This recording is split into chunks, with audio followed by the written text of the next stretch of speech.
Fine. So today we will start with the birth of Weimar Republic.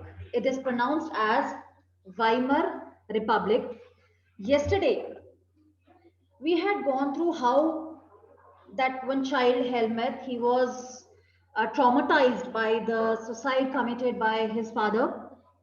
His father being a Nazi, he was also afraid that whatever he has done with the other people or the Jews, so the same will be same treatment will be given to him. So he has committed suicide, and many of the people who were the Nazis, they also experienced the same fate because they all were afraid of being treated in the same way. And when Germany lost in Second World War, then the Allied powers, they were not so harsh on the Germany because they believed if they had been again harsh, so the way this leader Hitler rose after First World War, even after Second World War, some other leader would have rose. So to avoid that, the harsh treaties were not at all now imposed on Germany. Reason was they also believed that the rise of Hitler or the rise of this Nazi system or the structure was very much the result of World War One. World war one में जो भी Germany के साथ हुआ, एक वो बहुत बड़ा रीजन था हिटलर के आने में, या जो नाजी एक जो सिस्टम या स्ट्रक्चर जो था जर्मनी में फैला, उसका एक बहुत बड़ा कारण था first world war. What was that? That we will discuss now. That it was a birth of Weimar Republic. See, we have already discussed that the World War One, which was started in 1914 till 1918, it was fought against the Allies. Germany ने allies के against, allies से England, France and Russia, और जैसे मैंने पहले बताया था कि जो यूएसए था उसने काफी देर बाद जो वर्ल्ड वॉर वन था उसको ज्वाइन किया. World war one was started in 1914, but America ने जाके उसको ज्वाइन किया 1917 के आसपास. राइट, उससे पहले तक जो अलाइड पावर्स थी वो थी England, France and Russia. And ये जितनी भी कंट्रीज थी उन्होंने वर्ल्ड वॉर में पार्टिसिपेट क्यों किया? उनको ये लगा कि ये वर्ल्ड वॉर अब चल रहा है, इसके शेडो में हम लोग छोटे छोटे जो एम्पायर्स हैं या छोटी छोटी जो कंट्रीज हैं, हम इनके ऊपर अटैक कर लेंगे, उनको हम अपने टेरिटरीज में मिला लेंगे, उनके रिसोर्सेज हमारे, उनकी वेल्थ हमारी, राइट, एंड उनका खुद का अपना एक जो टेरिटोरियल एरिया है वो इंक्रीज हो जाएगा, उनकी शायद जो आई मीन से है वर्ल्ड में वो थोड़ी इंक्रीज हो जाएगी, या इनकी अपनी एक जो कंट्री है वो पावरफुल हो जाएगी. So they all wanted to gain something from this world war, and they even hoped कि एक लड़ाई है, छोटी सी लड़ाई है, और हम लोग being powerful, हम लोग फटाफट इसको जीत लेंगे और कितने सारे एरियाज जो हम अपने अंडर ले लेंगे. लेकिन ये लोग इस चीज को इतने फोरसाइटेड नहीं थे कि वो ये जान पाते कि वर्ल्ड वॉर जो है ये इतनी जल्दी खत्म नहीं होगा. तो वर्ल्ड वॉर जो था ये 5 साल तक चला, और वॉर एक ऐसी चीज है जिसमें कि बहुत ज्यादा अमाउंट ऑफ मनी जो है वो इन्वॉल्व होता है. Why? On the soldiers, on the maintenance of the army, on the weapons, right. ये है जब एक कंट्री अटैक कर रही है, और कंट्री सिर्फ अटैक ही नहीं करती है, उसकी डिफेंसिव स्ट्रैटेजीज भी होती है. तो चाहे वो डिफेंड कर रही है अपने आप को, चाहे अटैक कर रही है, everywhere the high amount of money is involve. तो 5 साल तक अगर कोई कंट्री किसी वॉर में इन्वॉल्व है, it means it will definitely get exhausted, definitely will get exhausted economically. So ये जब वॉर इतनी लंबी चली तो उसका क्या रिजल्ट रहा कि जो यूरोप था, यूरोप का काफी सारे जो रिसोर्सेस थे that had started draining. Specially जो इकोनॉमिक या मॉनेटरी रिसोर्सेस थे वो बहुत ज्यादा ड्रेन हो गए थे. नो डाउट जब ये वर्ल्ड वॉर शुरू हुआ तो जर्मनी जो था इट वाज वेरी पावरफुल, या आप कह सकते हैं कि it was a fate of Germany कि वो दोनों वर्ल्ड वॉर्स में हार गया था. बट अदरवाइज जो पोजीशन थी जर्मनी की वर्ल्ड मैप पे, वो शुरू से ही एक बड़ी स्ट्रॉन्ग कंट्री की रही है. So initially Germany gained by occupying France and Belgium. So Germany इस समय इतनी ज्यादा पावरफुल कंट्री रही है कि it could attack on France also, और फ्रांस का भी जो काफी एरिया था उसने ले लिया था। बट मीन टाइम क्या हुआ कि when USA also had seen कि अब जर्मनी जो है वो ज्यादा पावरफुल हो रहा है, and it has started attacking on the allies and even occupying the territories and the resources of the allied powers, so that country had entered the world war one. It was there in 1917। तो जब America ने जो war को join कर लिया तो उसके बाद जो अलाइड पावर थी उनकी पोजीशन जो थी वो स्ट्रांग हो गई।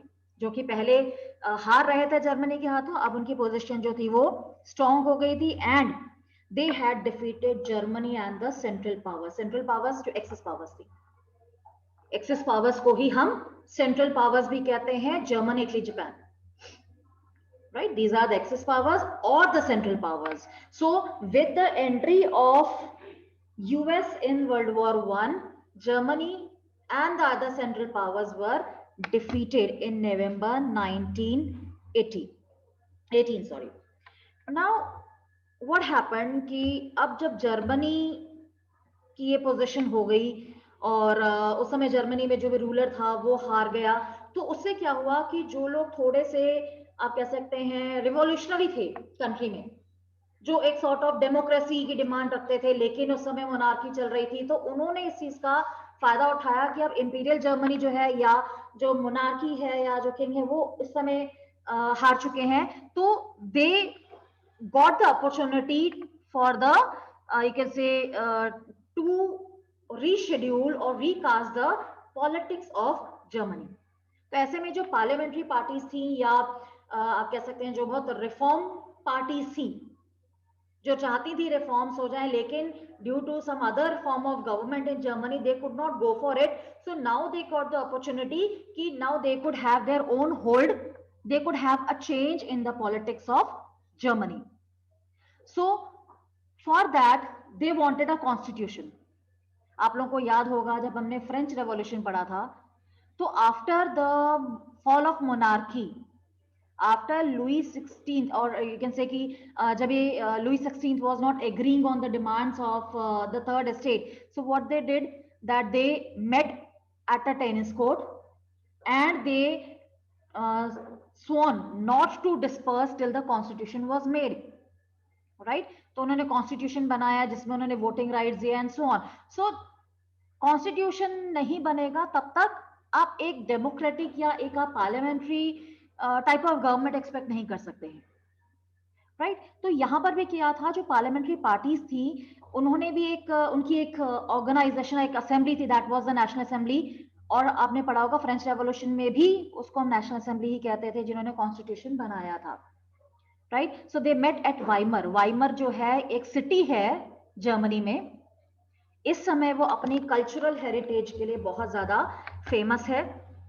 Anyhow, they met at Weimar and established a democratic constitution with federal structure. Federal structure होता है where the country is divided in more than 2 levels. जैसे हमारी कंट्री है, फेडरल स्ट्रक्चर है, national level, state level, local level, right? वो federal है। जहां पर एक से ज्यादा लेवल्स ऑफ गवर्नमेंट होंगे वो फेडरल स्ट्रक्चर होगा, राइट? तो यहां पर जो पार्लियामेंट्री पार्टी थी, they met at Weimar. Weimar जगह है तो इसलिए जब ये कॉन्स्टिट्यूशन बना तो उसे वाइमर रिपब्लिक का नाम दे दिया गया, right? So they established a constitution, federal structure बनाया गया, कंट्री के डिफरेंट लेवल्स बनाए गए, and deputies were now elected to the German parliament on the basis of equal and universal votes cast by all adults including women. So bottom line here is कि voting rights दिए गए, universal adult franchise को follow किया गया, और इसमें women was also allowed to vote. Otherwise हमने पीछे जितने भी रेवोल्यूशंस पढ़ी हैं कि इस रेवोल्यूशंस के बाद भी the women could not get the right to vote. France में भी विमेन को कम से कम रेवोल्यूशन के 150 साल तक उन्हें स्ट्रगल करना पड़ा to get the right to vote. Here this republic or this in this constitution the women was also getting the right to vote, but ये जो रिपब्लिक था, ये जो कॉन्स्टिट्यूशन था, that was not well accepted by the people. लोगों ने इसको accept नहीं किया। ये वाइमर रिपब्लिक जो था, नो डाउट ये फॉर्म ऑफ जो गवर्नमेंट थी ये काफी आगे तक कंटिन्यू भी रही, टिल 1924-25 उस टाइम तक यहाँ पर बहुत क्योस रहा, पॉलिटिकल सिस्टम जो था जर्मनी का वो बहुत क्योस रहा, और लोग जो थे उनको फेथ ही नहीं था वाइमर रिपब्लिक के ऊपर। तो वाइमर रिपब्लिक जो था 1929 तक आते आते वाइमर रिपब्लिक की जो इंपॉर्टेंस थी बिल्कुल खत्म हो गई थी। क्यों? क्योंकि वो कंट्री में स्टेबिलिटी नहीं ला पा रहा था। 1918-1919 में वाइमर रिपब्लिक बन गया, कॉन्स्टिट्यूशन बन गया, और 2-4 साल तक बहुत ज्यादा इंस्टेबिलिटी रही। उसके बाद एक ये 2-4 साल आप कह सकते हैं कि थोड़ा सा स्टेबल रहा रिपब्लिक, और मीन टाइम क्या हुआ कि 1929 में एक इकोनॉमिक डिप्रेशन आ गया जर्मनी में। It was not only in Germany, पूरे यूरोप में ही आया था इकोनॉमिक डिप्रेशन 1929 में। कभी अगर आप हिस्ट्री पढ़े तो यू विल कम टू सी कि जो एक अभी रिसेंटली 2007 के आसपास पूरे वर्ल्ड में, स्पेशली अमेरिका में, एक इकोनॉमिक डिप्रेशन आया था जहां पर lot of the people they lost their jobs because the I mean जो करेंसी थी कंट्रीज की फॉल होनी शुरू हो गई थी, राइट। तो ऐसे ही 1929 में भी हुआ था, जब अमेरिका से ही ये स्टार्ट हुआ था डिप्रेशन जो पूरे यूरोप में फैल गया था। और जो अमेरिका का जो वर्ल्ड का आप कह सकते हैं सबसे बड़ा स्टॉक एक्सचेंज है, wall street market exchange, that also crashed. तो ये पूरे वर्ल्ड में ही इस समय स्थिति ऐसी थी। लेकिन जो लोग थे जर्मनी के, उन्होंने काफी हद तक वाइमर रिपब्लिक को इसका रिस्पॉन्सिबल ठहराया। तो जब ये बना था तभी से the people were not at all accepting it. खैर, ये जो इकोनॉमिक डिप्रेशन है या इंस्टेबिलिटी है, that were the secondary causes, that the people did not like it. What was the primary cause? Primary reason क्या था कि लोग इसको शुरू से ही पसंद नहीं कर रहे थे? Because of the terms it was forced to accept after Germany's defeat at the end of first world war.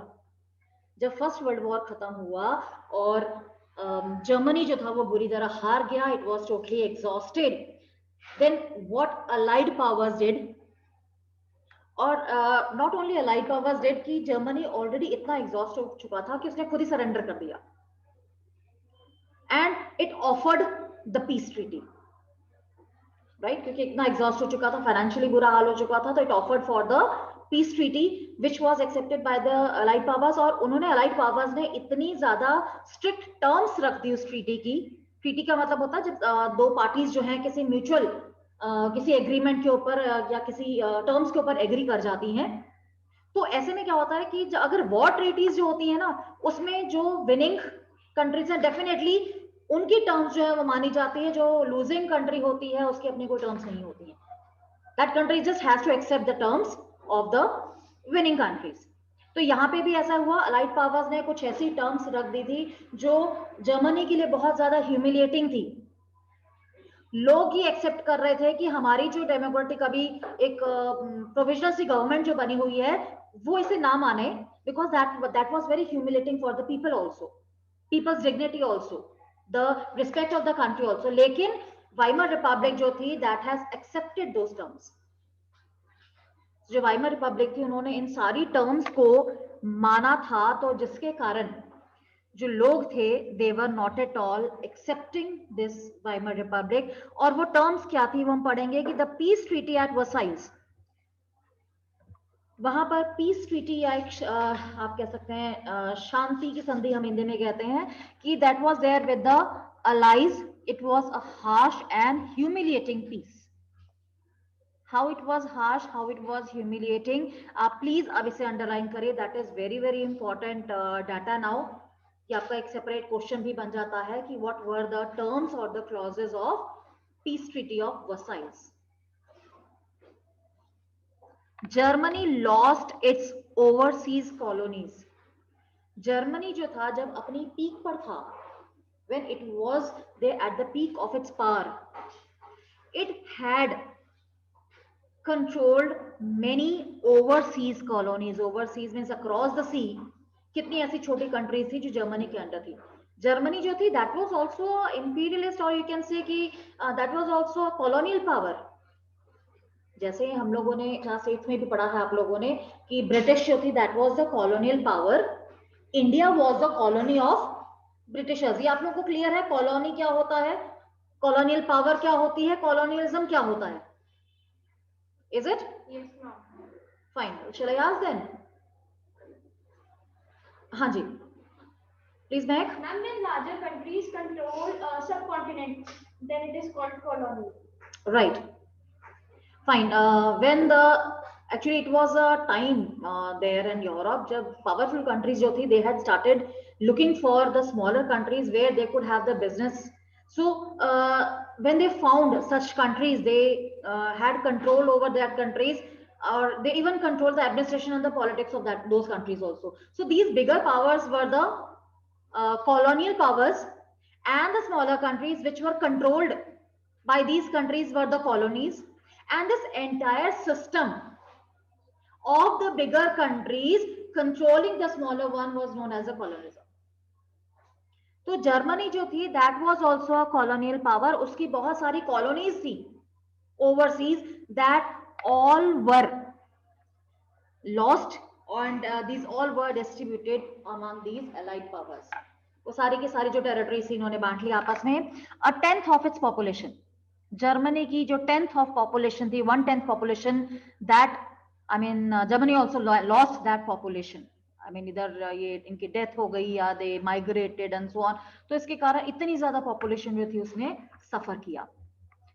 13% of its territories, जितना उसका अपना ओन एरिया था, एक तो जो कॉलोनीज जो थी जो इसने खुद ही अटैक करके या खुद ही किसी भी रीजन से उनको कैप्चर किया हुआ था, और कुछ जो इनका खुद के ही एरिया से, अपनी ही बाउंड्रीज है, अपने ही एरिया में से 13% टेरिटरीज जो थी, that was that Germany lost.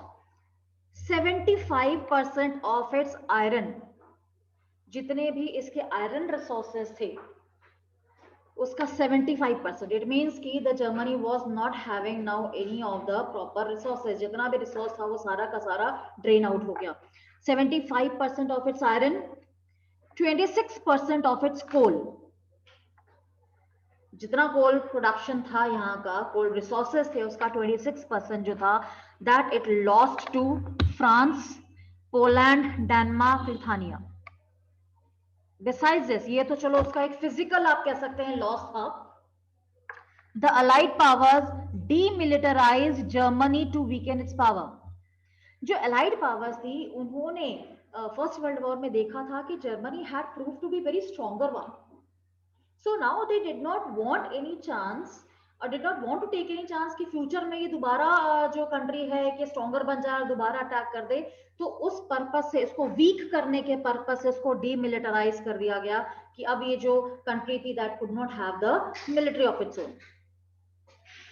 So the purpose was very clear कि वो चाहते थे कि दोबारा ये जो कंट्री है दोबारा ये थोड़ी सी भी पावरफुल ना हो पाए. द वॉर गिल्ट क्लॉज, जो पीस ट्रीटी थी, ट्रीटी ऑफ वर्साइल्स, उसमें एक क्लॉज था. सी जो टर्म्स होती हैं, ये जितने भी ट्रीटी, जितने भी ऑफिशियल डॉक्यूमेंट्स होते हैं उसमें नॉर्मली जो भी टर्म्स होते हैं उसमें कुछ उसको हम लोग ऑफिशियल लैंग्वेज में क्लॉजेस भी कह देते हैं, right. So the war guilt clause, I mean एक जैसे आप कह सकते हैं ना, आप लोग हेडिंग्स लिखते हैं, हेडिंग्स के नीचे फिर डिटेल्स लिख देते हैं, तो क्लॉज जो होते हैं कि मेजर हेडिंग हो जाती है, उसके नीचे फिर फर्दर चीजें आने लग जाती हैं, राइट. तो जैसे वॉर गिल्ट क्लॉज था एक उसमें, which held Germany responsible for the war and damages the allied countries suffered. यहाँ पर भी allied जो countries थी, they had their upper hand and they just imposed or say कि they held Germany responsible for all the losses, all the damages that these allied powers had suffered.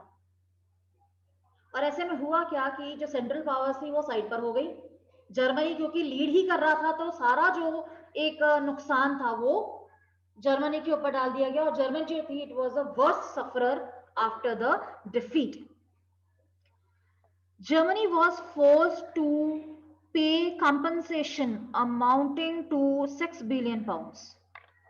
अगर 6 billion pounds को आप इस समय convert करें Indian rupees में, अभी क्या रेट चल रहा है पाउंड का? 99 around 100.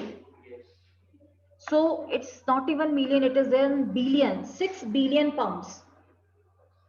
इतना ज्यादा जो compensation था that Germany had to pay.